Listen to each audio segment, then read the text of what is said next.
Nú ætlum við að skoða aðeins stæður. Stæður eru svona bókstafareikningur þar sem ekki er samansæmerki. Eina sem við getum gert er í raun og veru að einfalda þær. Ég ætla að fara mjög hratt yfir nokkrar reglur, svona grundvallarreglur í þessu. Ef að þið viljið skoða þetta betur, þar sem ég útskýri þetta hægar, þá getið þið kíkt á stæðu myndbönd sem ég gerði fyrir 9. bekk. Þau eru bæði að finna í linkum hérna fyrir neðan og eins í playlistanum sem heitir Stærðfræði fyrir 9. bekk. En við skulum vaða beint í þetta. Hér sjáum við að það er svíi. Hvað það merkir fyrir framan svegan? Það er plús. Það þýðir að ég má skrifa, eða fella niður svegan og skrifa dæmið bara upp án þess að breyta. Neinu, svíin má bara fara. Svo dreg ég saman 5x plus 7 og ég gerum ekkert meira með þetta. Í næsta dæmi er hins vegar mínus fyrir framan svegan. Þá verði ég að breyta öllum formerkjum inn í svegan. Ég breyti ekki formerkjunu fyrir utan. Plúsin hérna breytist í mínus. Þannig að þetta verður mínus 6, ekki plús. Og svo drögum við saman mínus 7 y mínus 1. Þegar það er ekkert merki fyrir framan svegan, þá er þarna í raun margföldun. Þó hún sé ekki skrifuð. Og við þurfum að margfalda muniði fyrst hér, svo hér og svo hér.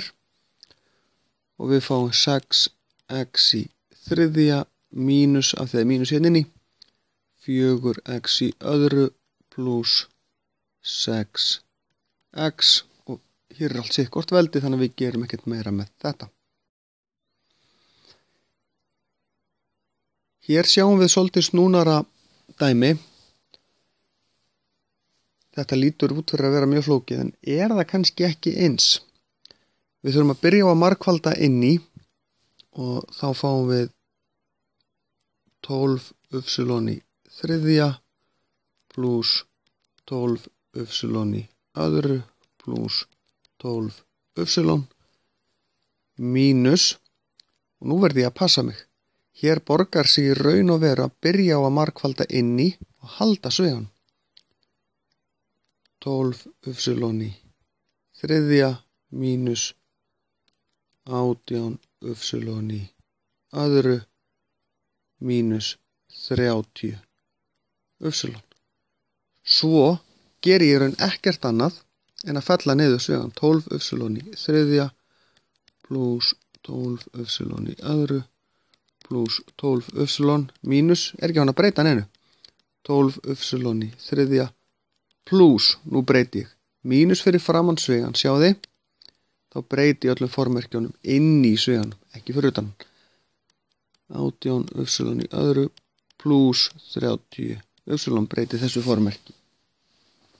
Líka. Og nú fer ég að draga saman, þið sjáu það, þetta dettur út. Pluss 12y í þriðja, mínus 12y í þriðja, það er bara 0. Það dettur út. Hérna er y í öðru, hérna er y í öðru. Við erum með pluss 30y í öðru pluss 42y. Þetta er það sem er eftir. Og síðan þegar ég ætla að athuga hvort ef að y er jafnt og mínus 3, þá þarf ég að segja 30 sinnum mínus 3 pluss 42 sinnum mínus 3 og borgar sig að setja mínus 3 inn í svega. Þetta átt að vera í öðru veldi hérna. 30 sinnum 9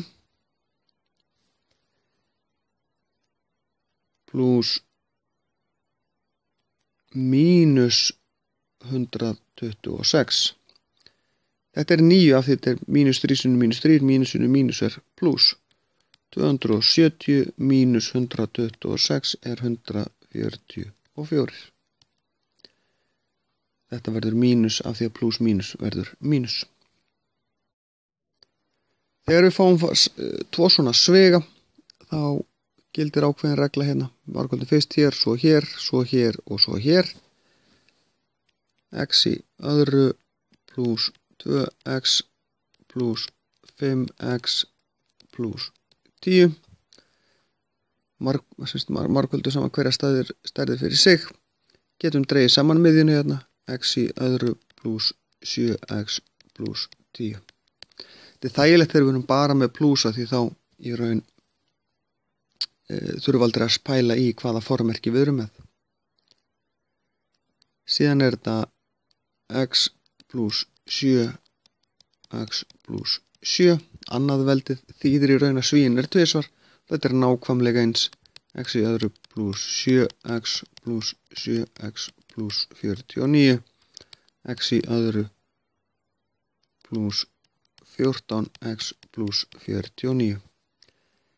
Hérna get ég nýtt með reglu sem segir mér að ég á í raun og veru að byrja á að fá, og nú ætla ég að gera dæmið aftur, á þess að skrifa útreikninga.